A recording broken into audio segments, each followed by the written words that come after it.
Vous venez d'acheter un bien immobilier et vous découvrez dans votre bien des désordres dont votre vendeur ne vous a pas tenu informé.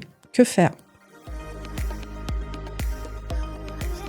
Bonjour, je m'appelle Véronique Beaujard, avocat en droit immobilier et construction. Je vais vous faire le point sur la garantie des vices cachés en achat immobilier. Votre vendeur est censé vous vendre un bien en bon état ou en tout cas dans un état que vous connaissez. Il ne doit rien vous cacher. En revanche, le vendeur n'a pas à vous informer des choses que vous pouvez voir par vous-même. Donc mon conseil, visitez, regardez, posez des questions et faites-vous confirmer les réponses de préférence par écrit. Deuxième conseil, lors de la vente, vous allez recevoir un grand nombre de documents très rébarbatifs. Il faut les lire, de la première à la dernière ligne. Ici encore, posez des questions, renseignez-vous et faites-vous confirmer les réponses par écrit. Troisième conseil, prenez votre propre notaire, en plus du notaire du vendeur qui va rédiger l'acte. Il va vous assister et débroussailler pour vous les difficultés éventuelles. Quatrième conseil, ne signez pas sous la pression. Même chez le notaire, il est toujours possible de reporter la vente de 24 ou 48 heures ou plus si vous avez besoin de réfléchir. L'acte de vente va contenir, dans la plupart des cas, une clause de non-garantie des vices cachés. Cette clause est licite, c'est-à-dire efficace juridiquement, chez le vendeur particulier. Elle ne l'est pas chez le vendeur professionnel qui est censé connaître les vices des choses qu'il vend. Si le vendeur particulier vous vend un bien en connaissant certains défauts mais sans vous les donner, il engage sa responsabilité car il est considéré de mauvaise foi.